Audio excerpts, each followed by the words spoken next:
You're listening to Popcorn and Politics. What's the real deal? Hosted by Audrey Bell Kearney and Derek J. Wilson. Asking the hard-hitting questions you want answers to from political leaders and political hopefuls from around the world.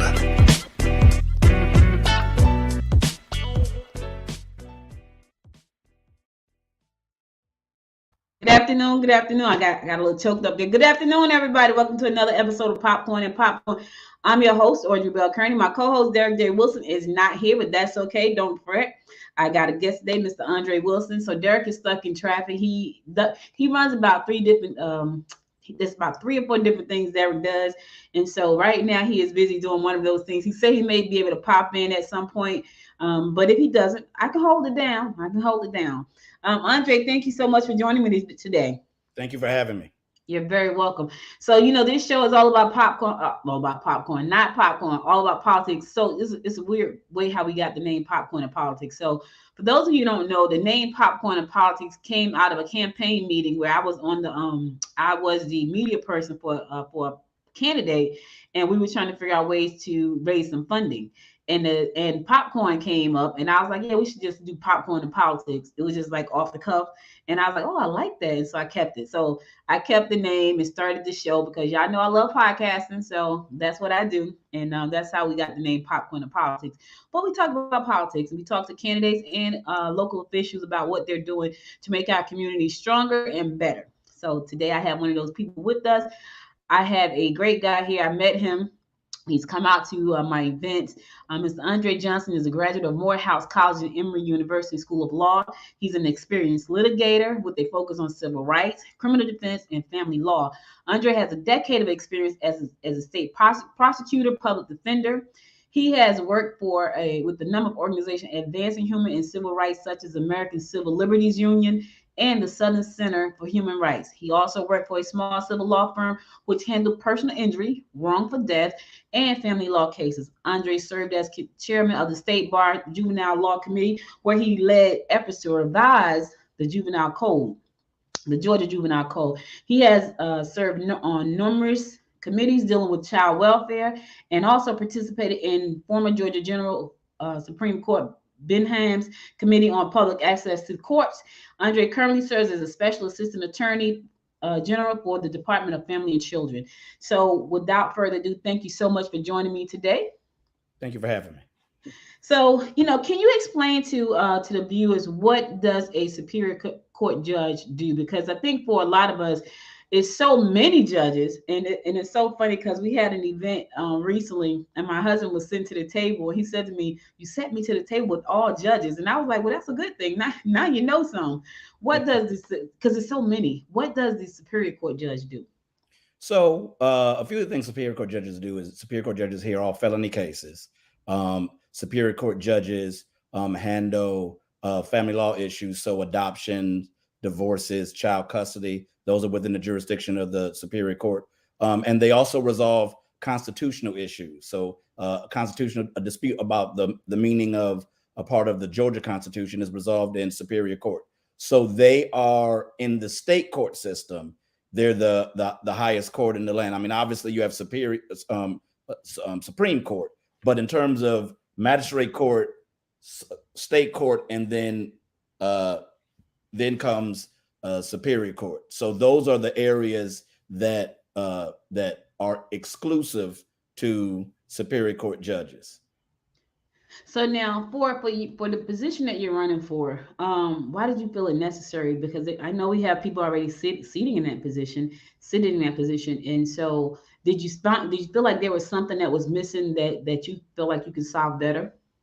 Well, I think that my diversity of experience helps to make me a good candidate for judge. I mean, when we hear the word diversity, a lot of times it's attached to race. When I mention it in terms of my campaign, I mean experience. I have been an assistant public defender. I have been an assistant district attorney. And so I've served both sides of the fence, as it were. And I'm now, as you've already said, currently serving as a special assistant attorney general. So I've seen different aspects of the court. I definitely think when you get on the bench and you're making decisions, having served in multiple roles enriches your ability to make good decisions. And you're right, there is someone already in the seat. There is an incumbent. I believe that my experience is a bit more diverse, and I think that that will make me a very good Gwinnett County Superior Court judge. So that's one of the main reasons why I chose to run, because I really believe I've been lucky enough to have a number of experiences. You mentioned that I work for a small firm doing personal injury cases as well as commercial real estate closings. So I'm a small businessman. I've done civil litigation, criminal litigation on both sides of the fence. And you mentioned revising the juvenile code.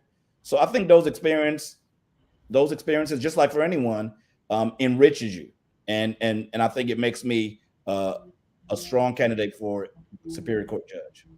So what is the juvenile code? Because I don't think a lot of people know what that is. What is that? So the juvenile code is the body of law that's used to decide and handle issues dealing with juveniles, whether they are charged with crimes, which is on the delinquent side, or whether they're brought into the foster care system, which is on the abuse and neglect side. Both sides of that coin combine to make the juvenile code. And for years, it's been basically it wasn't a coherently written code, and a lot of the judges complained. One of the judges at the juvenile court that I was working out of at DeKalb at the time asked me if I would take on the responsibility of starting to revise it. It sounded like a daunting task. He and I sat down on what the strategies would be to start it, to fund it, and what it would take. And so that's what we did. We got a grant from the Georgia Bar Foundation. I hired a lawyer to work full time on revising the code.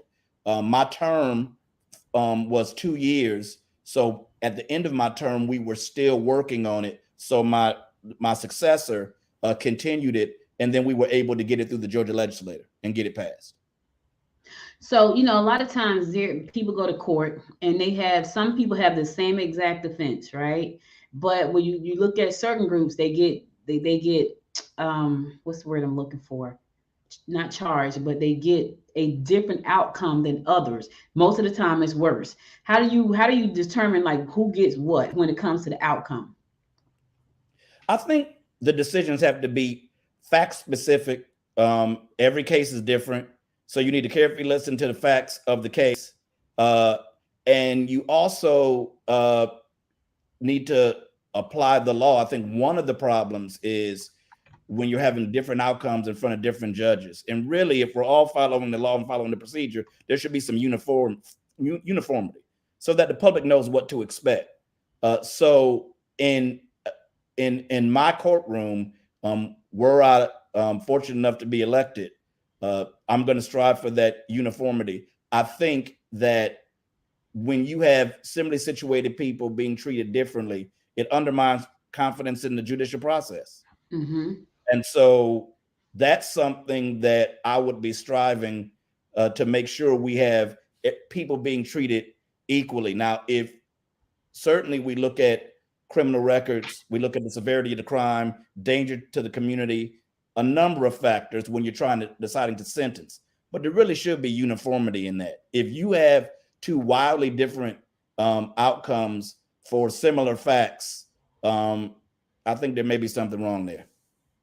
And that has been the case in the past. I'm not saying under this particular administration, but I know for many around the country that's the case. Like you see the exact same charge, but it depends on who's standing in front of what judge, and that determines the outcome. And so I think that's going to be key for a lot of people who's looking to cast their vote. Another thing I want to ask you: if someone is charged with a criminal crime and it's a felony, what should they know before they come before the judge? What should they be prepared to do? Obviously, we want them not to do the crime, but that's just wishful thinking for some.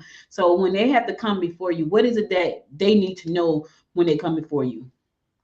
Well, one of the things that someone would need to be prepared to do is to give the court as much information about the person that's charged, because when that person comes before the court, they only have the charge in front of them. They don't know anything about the person.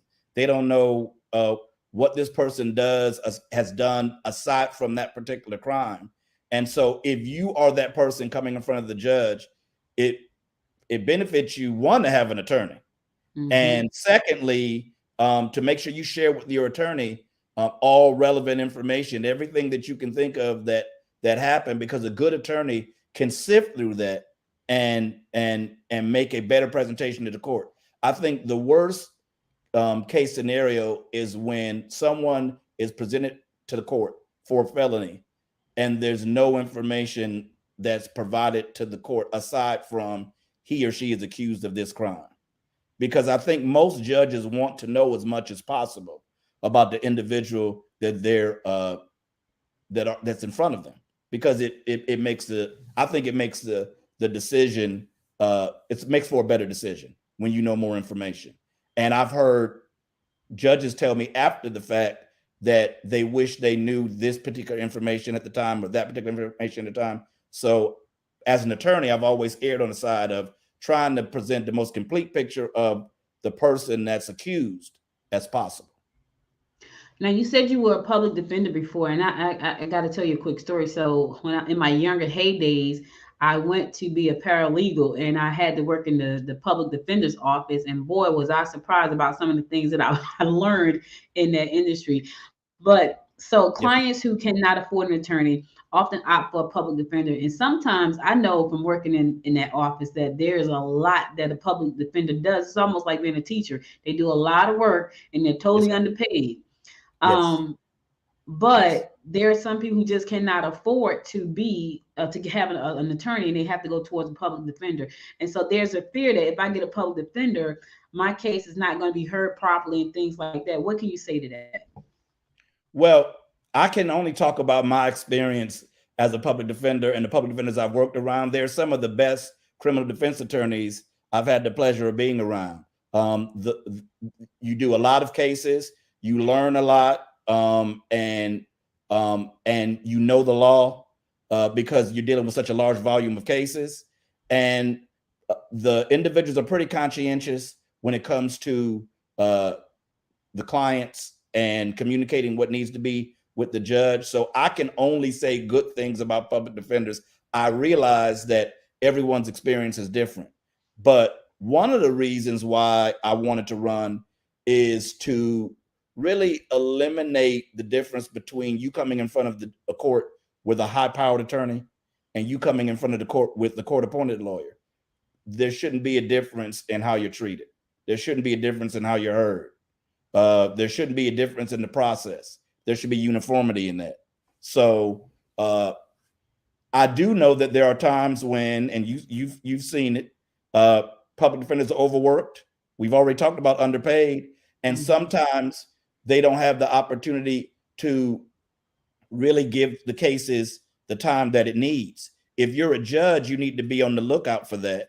And if you need to take a moment, ask the parties to approach, speak with the attorney, and find out whether or not what's going on and whether or not more time could help, or what the court can do to make sure that that the court is getting the information it needs to make a proper decision. The last thing you want to do is rush through a case without giving it the due diligence and time that it needs. And all cases deserve that. So that's always the danger. If you're the judge, that's something you want to be on the lookout for. And as a former public defender, that's something that I would certainly be keeping an eye on. Now, speaking of that, there is no public defender's office in Gwinnett County. So there may be men and women who are sitting behind bars right now who cannot afford representation. What happened to those people? Like, what do they just get stuck there? What happens to them? So I also was on the court appointed list in Gwinnett. And I served with a number of other attorneys who were on the court appointed list. Judge Fluker, Assistant General Brian Whiteside, I think Judge Rodney Harris. So a number of, so if you get accused of a crime in Gwinnett County and you can't afford an attorney, you are going to get an attorney that's on the list of attorneys, approved attorneys, that has signed up to take cases that the county has approved to do cases. They allow certain attorneys with experience to handle felonies.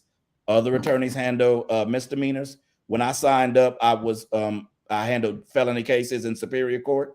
And so if you cannot afford an attorney, you can't expect to be given an opportunity to be provided an attorney from that list of attorneys that all the judges in Gwinnett County Superior Court have. Is that something that the county pay for, or is that still the obligation of the defendant? It is something that the county pays for, but I do know judges that that will work that payment into the fees depending on what happens with the case, so that the county is reimbursed. Okay. All right, cool. So now, what are some of the things you would like to see change under our judicial system here in Gwinnett County as a Superior Court judge? I think as I've been running, it feels like there's some distance between the community and the Superior Court. And I think that's a problem. I think that there needs to be a bit more transparency, and there needs to be a stronger relationship between the community and the court. We serve at the pleasure of Gwinnett County citizens. These seats belong to Gwinnett County. They don't belong to any one of us as any judge. And so I think more town halls, more forums in which the judges are able to interact with the public, not just during election time, but all year round. And that's something that I would be committed to doing. And it's not politics. It's just I think you are a better judge the more you are involved in the community in which you serve. And so to the extent that we can do that, one of the other things is we have the most diverse county in the state, 7th most diverse county in the country. And there needs to be more outreach to the various communities, various cultures.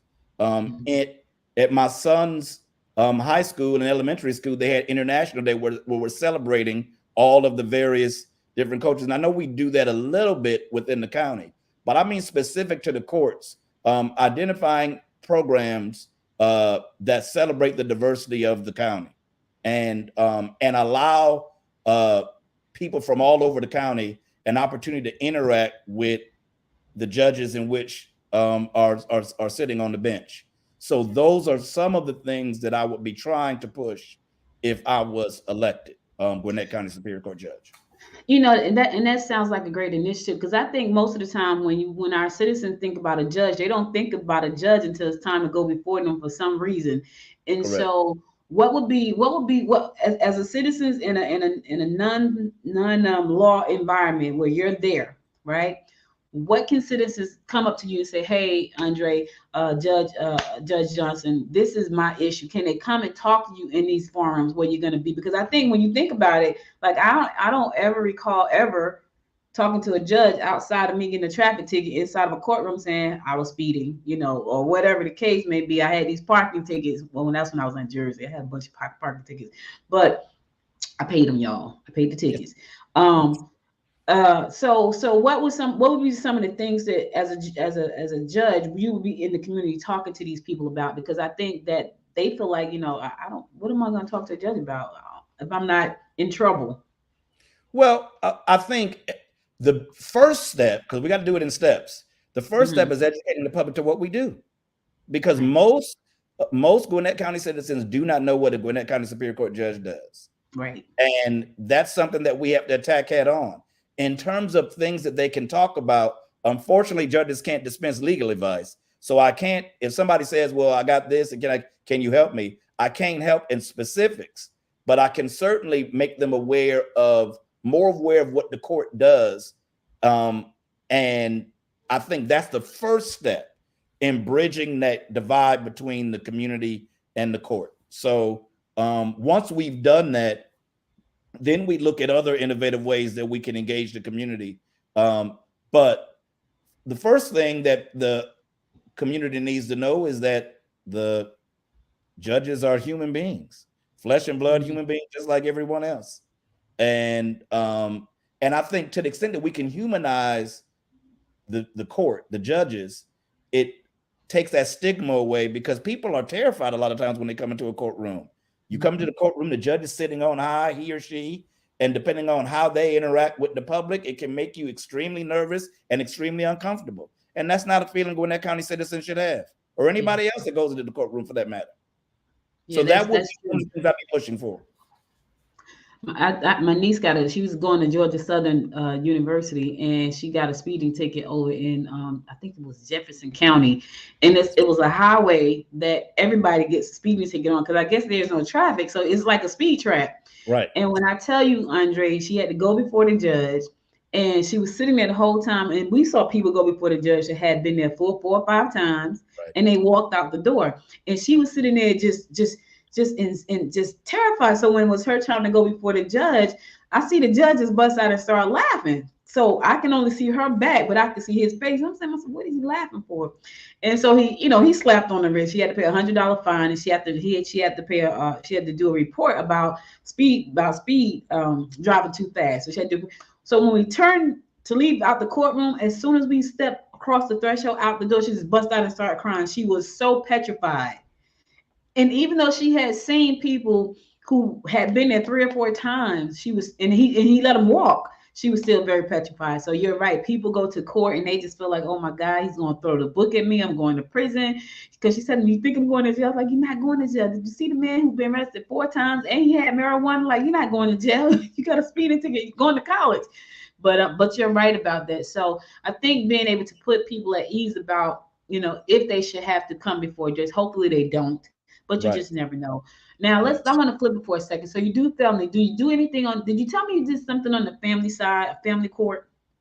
Well, in my role as Special Assistant Attorney General, representing not just the Department of Family and Children Services, but also represent the Office of Inspector General and the Division of Child Support Services. So I deal with family law issues all the time, because a lot of our cases involve divorces, child custodies, legitimation, and in private practice, I've handled a number of divorces, child custody, and legitimation. So a good chunk of my experience is on the family law side. So Andre, if someone comes, someone you're working with, let's say someone you're working with right now on family law, let's say it's a gentleman, he didn't pay child support. Now he has a criminal record. I don't know how that whole thing works out, but if they don't pay child support, I've heard stories like people getting arrested, they're losing their license and things like that. How much of that is true? And if you have seen them on one side and now you become the judge, does that affect anything? Okay, so if you fail to pay child support, you can be subject to being arrested. You are subject to also having your license suspended. You'll just get a notice that your license has been suspended. If you're about 90 days behind in child support, you can expect that at some point the division will likely suspend your license. What normally happens at that point is the person whose license is suspended contacts the division and says, what can I do to get my license back? And it normally requires paying a chunk towards the back child support. And once you do that, then the division contacts Division of Driving Services and Department of Driving Services and gets their license freed or so returned. So all of the things that you mentioned can occur. In my case, certainly if I am elected, if there are cases in which I was involved as an attorney, then I'm going to be obligated to recuse myself. I don't want to sit on a case that I had any involvement in, even if it's periphery, because the standard is the appearance of impropriety. So I don't even want the appearance of impropriety. If that's an issue, then I'll be asking for another judge to hear that case. But assuming that it is not a case that I was involved in, I believe that my experience handling these cases as a Special Assistant Attorney General only benefit the citizens of Gwinnett County if I become a judge, because I'm very, very experienced with child support worksheets, with the guidelines, with the do's and the don'ts, because that's what I do every day. So I would like to think it would make me a better judge on those cases, and I believe it does. I want to ask you something about parental structure.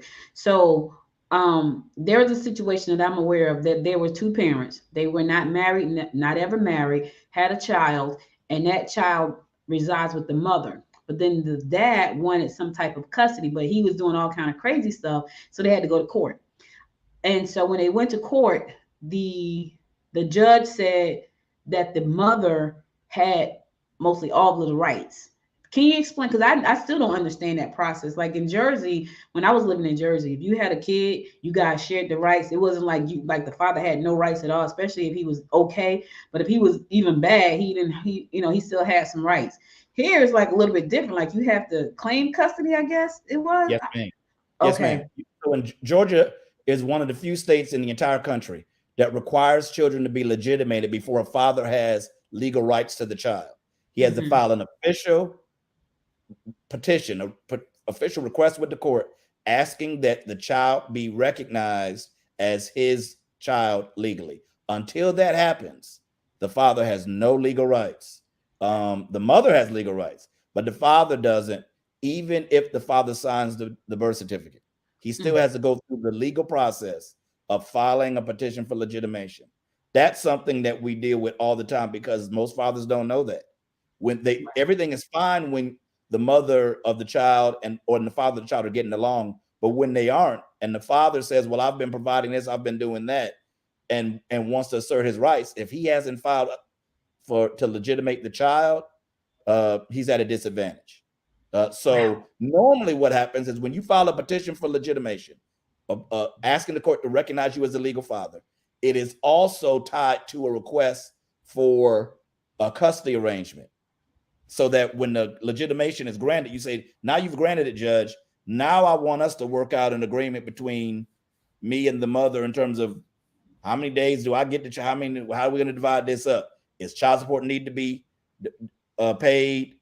How much, when? So all of those issues are normally resolved within the context of the legitimation action that a father who does not have those rights yet would want to file. Wow. I heard that. I had never heard of that before. I'm like, what in the world? I had never heard that. So that's interesting. So when that happens, that those two people go before which judge? A Superior Court judge. Superior Court judge. Okay. Okay. See. Now this is why this show is important. Because I had heard that. I've heard it from a couple of different people. I was like, I have no idea what you're talking about. I was in Jersey. That's not how it went. So I had no idea. But this is why this show is important, because there may be somebody out there right now who thinks that they don't have rights or they should have rights and they just don't know. So I feel like that's why Derek and I do this show, to educate people about the laws and their rights. And so this is important. So thank you for sharing it, because I heard that and I was like, that makes no sense. But yes, ma'am. Wow, that's interesting. So because I think a lot of times, Andre, people sign the birth certificate and they think, well, I'm on the birth certificate. I know. And so now let me ask you this, because if they have not legitimized the child, and let's say the mom want to take their name off the birth certificate, let's say she got remarried or something, and the new husband want to adopt the kid, and they needed to change the birth certificate because that child was not legitimized, can they legally change that child's name? Well, so here's the thing. If they want to, the new husband wants to adopt the child, then that's going to require notifying everybody, including the biological father. And then that gives him an opportunity to, hire a lawyer or file something on his own saying why he thinks this should not occur.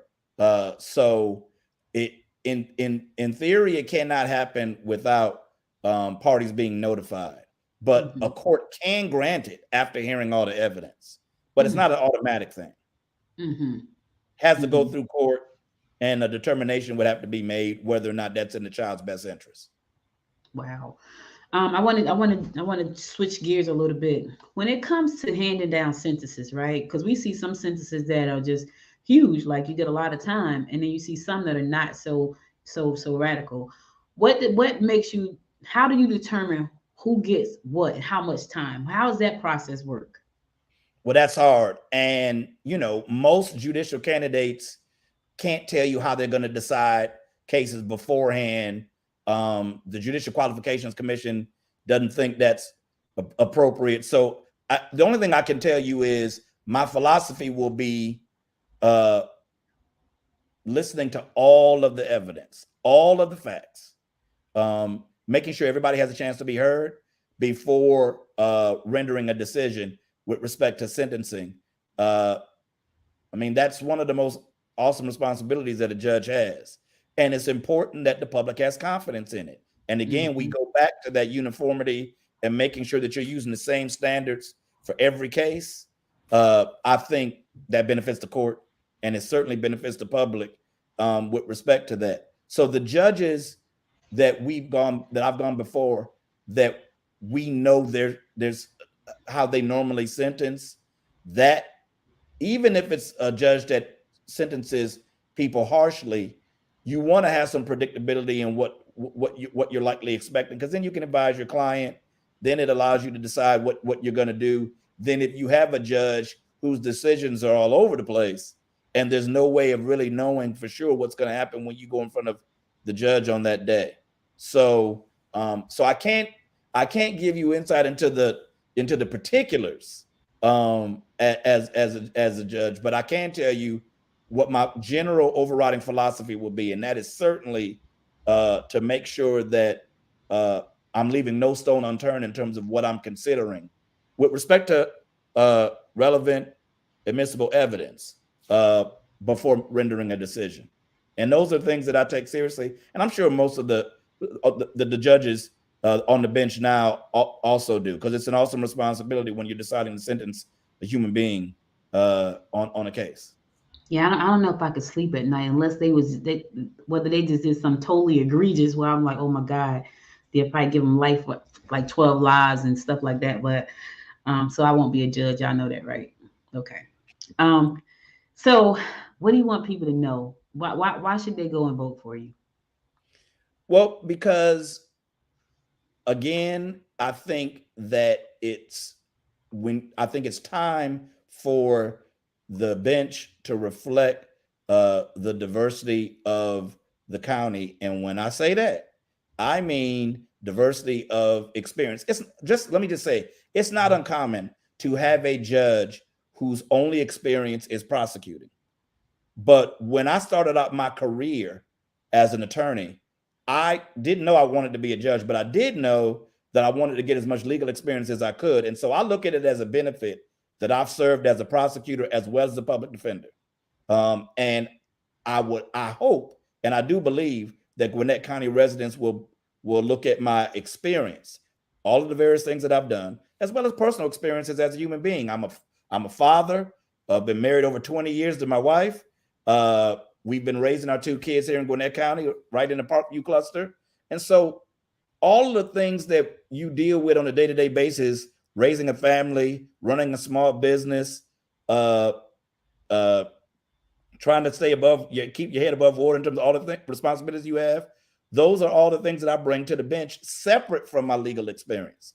And I think that makes me the right choice for Division II for the county. And so that's what I would like the citizens of Gwinnett County to know, that I believe my experience makes me a good candidate and will make me a good judge. And I will work tirelessly on behalf of the citizens of Gwinnett County because they deserve nothing less. I know you spoke about earlier about once you become judge, that you wanted to make sure that you bridge the gap between the community and yourself. We would like to see people not have to go before you. Will there be any prevention measures put in place so you don't have to see as many folks come before you? Well, I think that also goes to outreach. I know a number of judges that do that now, that every community organization that they can come and speak at, every event, not during election time, but every single time they're asked to speak, they come to speak, because speaking to individuals, even on a preventative way, this is how you want to avoid being in front of a Superior Court judge. Those kind of things, interacting with the public in that regard, I think can go towards helping on the preventative side. I agree with you. I think sometimes by the time you're in front of the judge, it's a little bit too late. And some of the actions that need to happen several steps before. But certainly as a Gwinnett County judge, Superior Court judge, I can't do it by myself. Mm-hmm. It's a community initiative. And so hopefully I can be part of an initiative that really works on prevention. So that's something that I do agree with, and I would be wholeheartedly in support of. Well, thank you so much. How can people reach out to you to support the campaign and to follow you during your campaigning season? You can reach me at andreforgwinnett.com, hashtag Andre for Gwinnett on Instagram, also Andre for Gwinnett on Facebook. I'm on all of those mediums, and we would very much like your support. Any questions that you have, there's a way that you can ask questions on that andreforgwinnett.com website, and we look forward to the opportunity to continue to interact with the Gwinnett County citizens. That's been the best part of this campaign, is getting out and meeting people, interacting and answering questions. So I look forward to the opportunity to continue to do that. Well, thank you so much. This has been a pleasure. I've learned a lot. I always learn a lot from our guests, which I hope you guys are doing the same, because this information can help you in if you have to go before a judge, if you need to go out and find out who you should be talking to about things that are important to you in your community. So that's why this is so important. That's why this platform is so important. So thank you for taking the time to share with us. You see the website there, Andre for Gwinnett. Make sure to go check him out if you want to support his campaign and help him, get to the big house on the other side, though, on the good side. Listen, Derek was busy today. He is out doing his work. Andre, thank you again for being my guest. Come back next Sunday. We got another guest. We have a guest on Easter. I know. Wow. We got a guest on Easter. However, we will be taking off the weekend of Memorial Day. So we won't be hitting with the weekend of Memorial Day. I'll be in Florida. Derek will be with his family. So just know that we won't have a guest that weekend. But we got a guest next week. So be sure to tune in next week. Andre, again, thank you. I really appreciate you taking the time to share with us and your experience, and also the work that you're doing here in Gwinnett County and in the state of Georgia, and helping people understand their rights and what they need to be looking out for. And I look forward to seeing you in the community once you make it, once you get there. Thank you. I look forward to it. So listen, everybody, I'll be back again next Sunday. Hopefully Derek will be back with me. You guys stay safe out there. Until next time, my friends, until next time, make it a great day. Bye, y'all.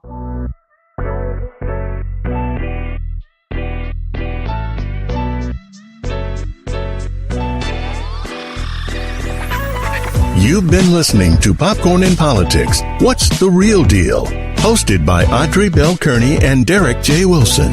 Be sure to subscribe to the show and share it with your family and friends. To support the show, visit us on the web at www.popcorninpolitics.com. Connect with us on Facebook at Progressive Popcorn and on Instagram at Popcorn Politics Podcast.